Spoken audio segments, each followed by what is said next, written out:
Guys, do you know that we need to submit our ECO211 assignment tomorrow? Oh my god, seriously? Tomorrow? What are we going to do now?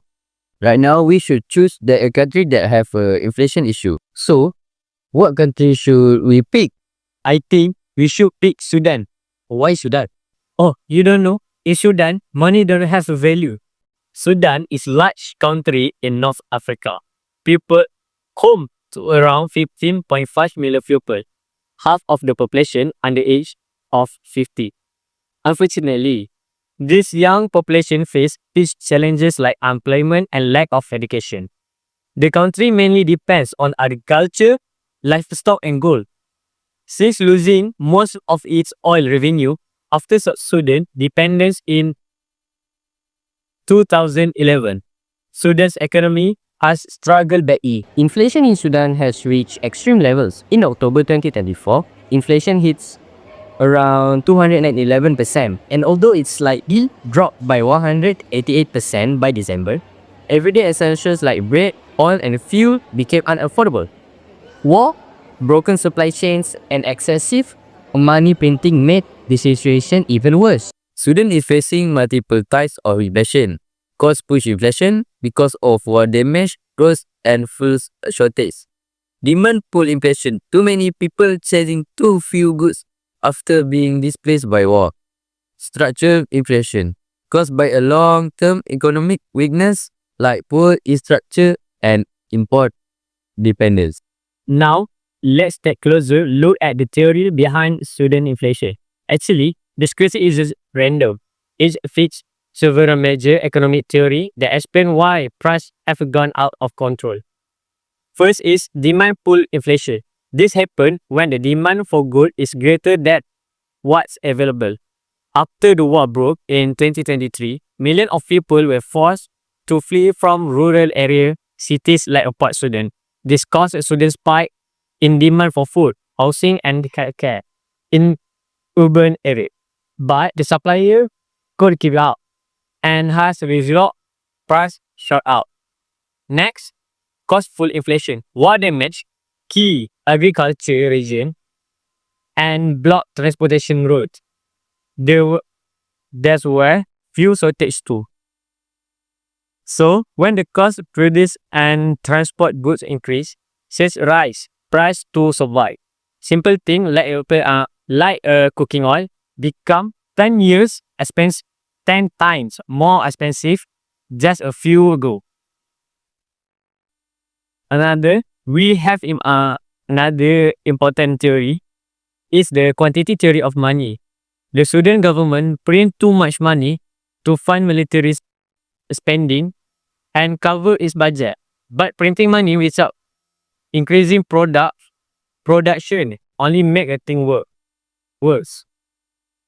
It lead too much money chasing too few goods. This make the Sudan's bonds lose value very fast. So, maybe you guys are wondering how can Sudan overcome this extreme inflation? The truth is, there's no one quick fix. Because the causes are complex, but economists suggest several strategies that can help bring prices under control. First, let's tackle demand pull inflation, where too many people are chasing too few goods. To reduce this, the government needs to cut unnecessary spending and stop relying too much on borrowing. One way to slow down consumer demand is by raising interest rates. That makes borrowing more expensive and encourages savings, which can pull down the economy. In some cases, temporary tax increases can also help reduce extra cash in the system. Next is the cost push inflation, which happens when production costs rise like fuel or wages. To fix this, the government should subsidize key imports like fuel, fertilizer, and seeds so that farmers and businesses don't have to raise prices just to survive. Improving infrastructure like roads and transport system can also reduce supply chain costs. And if the government can negotiate fair wage agreements with public workers, that helps control labor costs without causing strikes or service shutdowns. Now, one of Sudan's biggest problems is printing too much money. This is explained by the quantity theory of money. The solution? The central bank must adopt a tight monetary policy. In other words, limit the amount of money in circulation. It's also important to make the central bank more independent, so it makes decisions based on the economy, not politics. Having clear inflation targets can help guide decisions and rebuild public trust. But there's also a deeper issue: structural inflation. Sudan depends too much on imports and lacks strong local industry. So long term, the country needs to invest in agriculture, local manufacturing, and infrastructure. That way, Sudan can produce more of what it needs on its own and avoid relying on expensive foreign goods. Stronger institutions like tax authorities and judiciary are also essential for good economic governance. Lastly, we need to talk about inflation expectation. When people expect prices to keep rising, they raise their prices early of hot goods, which make inflation even worse. So the government and central bank must communicate clearly and show the public that real steps are being taken. When people see that inflation is being handled seriously, trust will grow and expectations will begin to settle. In short, overcoming inflation in Sudan will take time, discipline, and serious reform. But with the right steps and support from the international community, the country can begin to recover and rebuild. Now let's talk about how inflation is affecting the people of Sudan. And honestly, the impact is heartbreaking. First, there is the loss of purchasing power. Price of basic items like food, and medicine have increased so much that most people simply can't afford them anymore. For example, something as simple as bag of flour or a bottle of cooking oil now costs up to 10 times more than just a few years ago.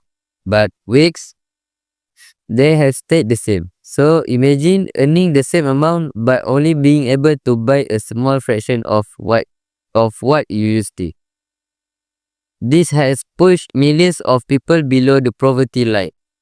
The rich may still survive, but ordinary people, especially in rural areas and conflict zones, are skipping meals, relying on food aid, or living in hunger. In fact, it's estimated that over 25 million people in Sudan don't have enough food, and many children are facing severe malnutrition. Inflation has also collapsed public service. Hospitals are running out of medicine, schools are closing, public workers like doctors and teachers are not being paid properly. And even where they are, the money has lost so much value and that is almost useless. Then there is the issue of unemployment and homelessness. Businesses are shutting down, jobs are disappearing, and many families can't even afford rent or transport anymore. In some areas, people are being forced out of their homes or fleeing their towns, not just because of war, but because they simply can't survive the economic pressure. And let's not forget the collapse of trust in the national currency. The Sudan's pound has lost so much of its value that people are turning back to black market just to get by. Some have even stopped using money and gone back to bartering goods directly. So, as we can see, inflation in Sudan isn't just a number on a chart. It's destroying lives, communities, and the hope for a better future. At the end of the day, inflation in Sudan isn't just about money, it's about people.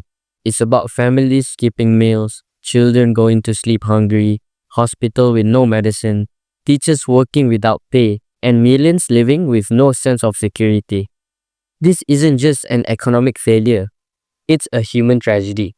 But if there's one thing history has taught us, is that no crisis lasts forever. If there's courage to change, Sudan has potential, but it needs peace, policy, and the power of the people to rise again. Let's hope the world doesn't just watch, but helps. So, what are we waiting for? Let's do it and submit it tomorrow. Yes, let's go. Let's go!